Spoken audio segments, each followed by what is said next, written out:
Yo, what's going on, guys? It is Catman227 here, and I am back with another Overwatch video, and today we are doing the same thing we did last time with Sombra, but this time we're going to be covering Lucio, and I want to give a special thank you to my friend Butch Kralvone. I'll leave a YouTube link in the comment section below so you can go check him out.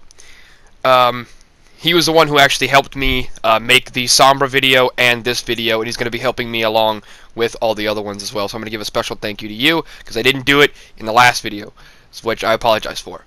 But anyway, so today we're talking about Lucio. Now, Lucio is a support character that has speed boost and healing potential. Now, I want to talk a bit about his lore first, and then we'll get into some theories that I came up with. And, okay, so Lucio obviously comes from Brazil. Excuse me. And in Brazil, that got hit the hardest in the Omnic Crisis.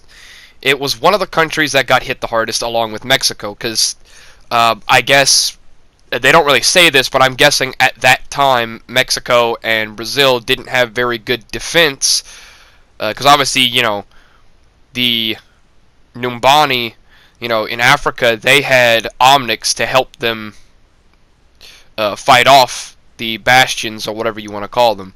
So, but I guess in Brazil and Mexico that they didn't really have that. So they were kind of just screwed all around. So they both got hit really hard. But I think Brazil had it slightly worse, according by the lore in the comics, which I'm not too sure of. But since they got hit that hard, the entire country went into this like Great Depression or whatever after the crisis had ended, and the entire city was essentially destroyed. So Lucio became a street performer, and at this time, when Lucio was a street performer, he tried to lift people's spirits with the power of music, and that's how he later became a DJ Lucio, who is famous across the entire world. He's world famous for his music and DJ skills. Now, this isn't where the story ends, though, because his father was actually a member of the Vishgar Corporation. Now, this is where you get into kind of the theory, but kind of the lore at the same time. I'm kind of doing the mixture between the two, because I would count this as facts. So, because I don't know if this is actually real, okay, but this is what I have heard. This is what I've heard other people talk about, and I've heard, you know, just other YouTubers do videos on this specific topic. If you look at Symmetra, you look at her visor that she wears over her eyes, and you look at Lucio's, it's the same technology. If you look at, you know, some of the skins that both characters have, the technology is very similar. Now, that is because I heard that Lucio's father was part of the Vishgar Corporation, and he made the sound technology that Lucio has. Because it's a lot harder to block sound than it is to block light, which is what Symmetra bends and does shit with. So, it's a lot harder to block out noise than it is to block out light. Light's pretty easy to block, actually. Sound really isn't. It takes a lot of effort to block sound completely. And even the slightest little vibration of sound can really fuck with you. So, that is the reason why he made the sound technology for the Vishgar Corporation anyway. Because it's just simply a better option than bending light. But, whenever he did that, Symmetra's, or maybe not Symmetra herself, but the Vishgar took it as their own, and when Lucio's father got killed in the Omnic Crisis, you know, obviously he wanted his family's technology back, and the Vishgar wouldn't give it to them, obviously, because they're a corporation, they're a corporate company, I mean, and they don't want to give back what, you know, is technically theirs, but technically Lucio's, because that's his dad's, you know. So Lucio stole the technology back from Symmetra to use it for good instead of evil like they intended to use it for. So it just fits, you know, the sound technology completely fits. So I'm assuming he just used his DJ equipment, combined it with the sound technology, and that's what he uses. And I'm assuming he stole the blueprints and everything like that. But I use the term stole very lightly, considering, you know, I feel like him stealing it was actually justified because they were going to use his dad's technology for evil instead of good. And he originally stole it to use it for good, which I believe is justified. Now, some of the another theory that I have is, why did Lucio's father create the sound technology? And I mentioned this already, that it's a lot harder to block out than light, but I also have a feeling it's because Lucio's father always knew that Lucio had a fond for music. And I think he used that as kind of like a basis. That kind of triggered a light bulb, if you see what I'm saying, to think, wait a minute, this new technology that my boss is telling me to make, I can make it out of complete sound. Because sound manipulates the vibrations, because that's all it is. It's a bunch of vibrations. So, if he can manipulate that, you can pretty much do anything. Now, I don't know where the logic comes with the sound barriers and stuff like that. I'm assuming what happens is if we try to break this down, if we try to break it down, yeah. So, if we try to break it down, what comes to my mind, at least, whenever I'm thinking about the logic of Lucio's sound gun, is, okay, it shoots supersonic vibrations, and that's, you know, the bullets you see that come out of his gun. But the sound barrier, if you take into account the vibrations, what I'm assuming, whenever his gun hits the ground, the vibrations bounce off of the ground and back up around him, and the vibrations are so concentrated and so compacted from that blast that it temporarily creates a supersonic vibration shield. I don't know if that theoretically would work in real life, but this is Overwatch. The logic is already weird by default. So, I would say that that is what happens to Lucio's technology when he uses sound barrier. Now, obviously, he connected his sound gun, because originally the sound gun just made a bunch of white noise. Okay, that's all it really did, was create loud, obnoxious sounds. But since Lucio's a DJ and managed to lift everyone's spirits in his country with music, he wanted to put that as part of his kit.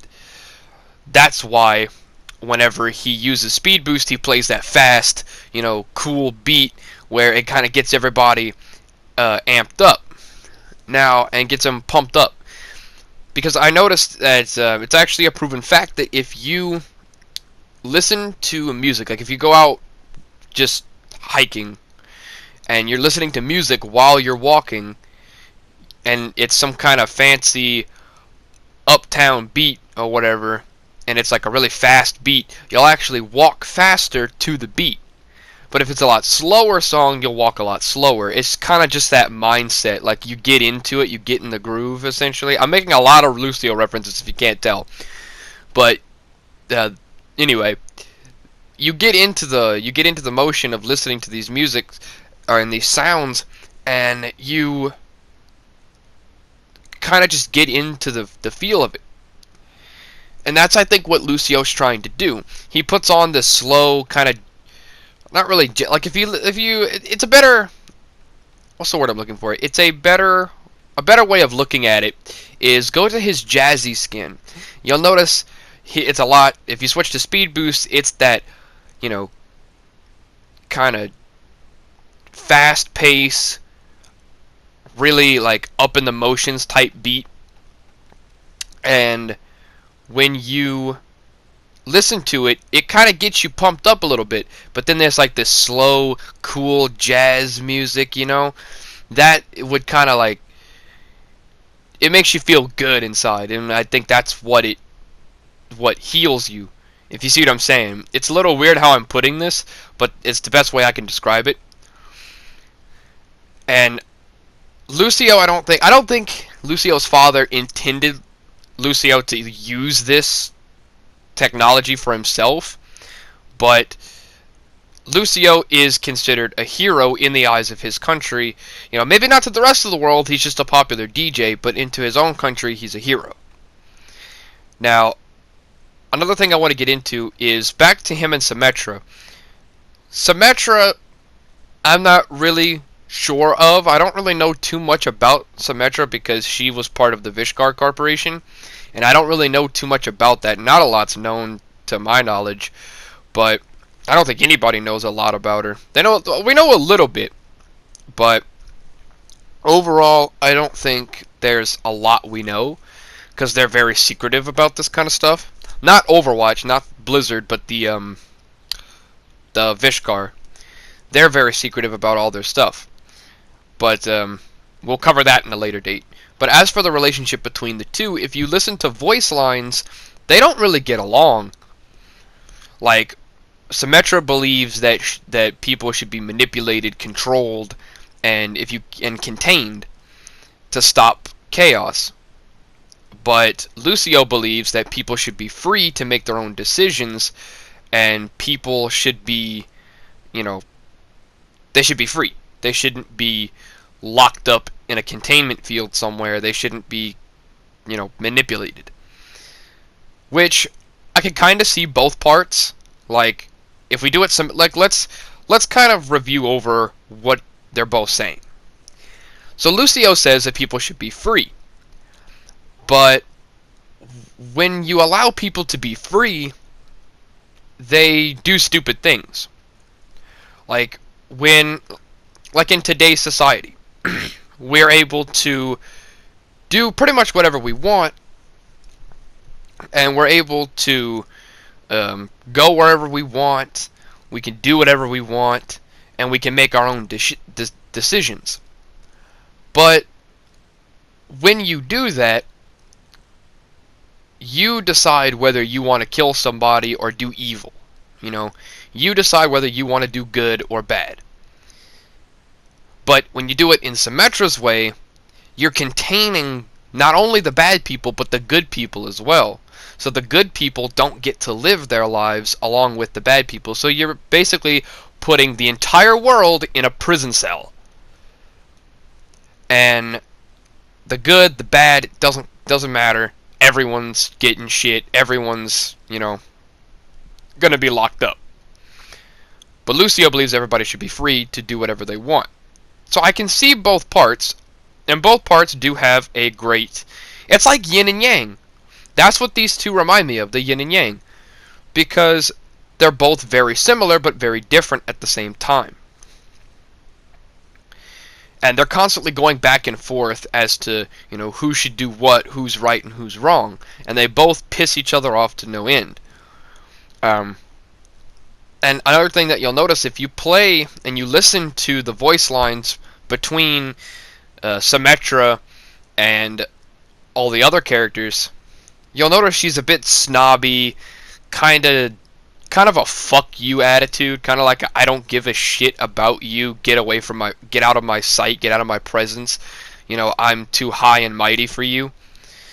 But Lucio is more of, he likes everybody, he gets along with everybody, and Bastion is one of the characters that gets shit on a lot. Like, a lot of the characters shit on Bastion and hate Bastion just because he's an Omnic that was part of the Omnic crisis.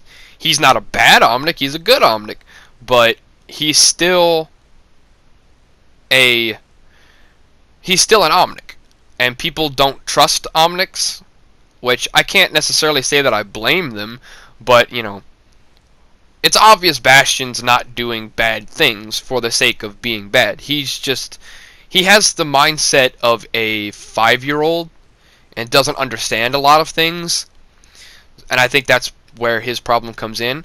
But even still, Lucio is not necessarily friends with Bastion, but he's cool with Bastion. You know, he'll joke around.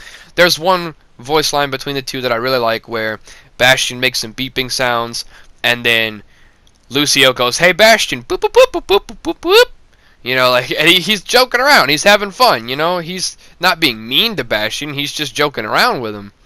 You know, so I find it that he gets along perfect with almost everyone. He's nice to everybody, and everybody likes him. But him and Symmetra just, they don't click. He's the only she's the only person who he does not like at all. He hates her to no end, and you know, they bicker 24/7. Anytime you get them together on the same team and you listen to the voice lines that they say to one another, yeah, they're obviously not anywhere close to being friendly with each other. They're quite the opposite. But whenever you run a corporate company that's like the Vishkar, and you steal your father's prized technology that's worth, you know, God knows how much, and it's got more sentimental value than actual currency value. So when you steal stuff like that, and you steal it from the family who rightfully deserves it, I can see how the two don't get along very well. And I can kind of see how Symmetra would want the technology back. But, you know, Lucio is not the kind of person that will back down from anything. He's very open-minded.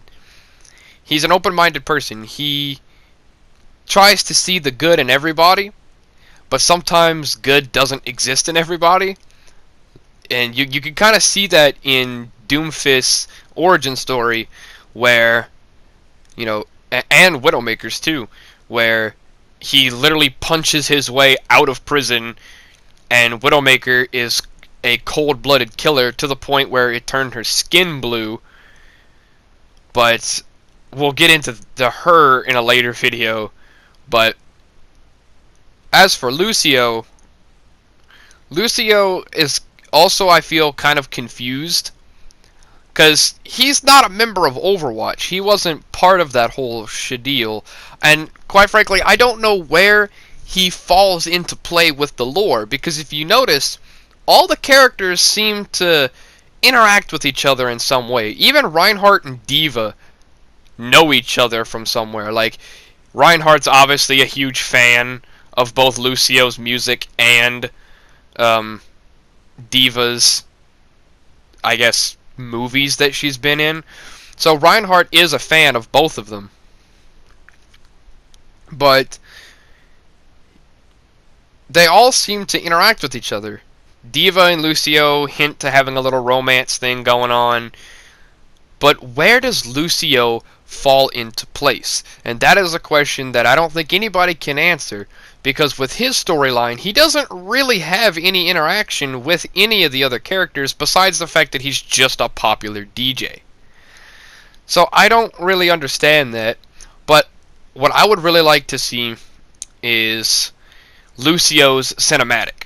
I've been waiting for Lucio's cinematic video forever, and I thought we were actually going to get it with the new one that came out with Ash, but instead we ended up getting McCree's instead, which is fine, because I do really like McCree. But I really do hope that the next cinematic that they release is Lucio, because Lucio is definitely a character that no one really knows a lot of, and I would love to see what kind of stuff they come up for him, because he's in a difficult spot, and no one really knows his true origin. No one really knows, because we didn't know a lot about D.Va. We always thought that D.Va was just, you know, this preppy, you know, happy girl who drives a mech and plays video games and does movies, and she's just a celebrity. We didn't know how serious she could actually get. because when you watch her in her cinematic, she gets serious. Like, she knows this is a real problem. And Lucio, I feel like, is the same way. It's not just all fun and games for him. There actually is some hardcore emotions going on with him. There's actually something else going on. And I really would like to see them elaborate on that and kind of expand more upon that, because I know there's a deeper, more emotional side of Lucio that you don't see. There's something that's obviously depressing him, something that's saddening him, there's something that's worrying him, and I want to I want to see that expanded upon, because Lucio's my favorite character by far, and he's such a versatile character in game and just in lore in general. But anyway, I think that's going to be the end of the video, guys. If you guys have enjoyed, please leave a like, please comment, please subscribe, and let me know which Overwatch hero you would like me to cover next. So, I will see you guys in the next video. Later!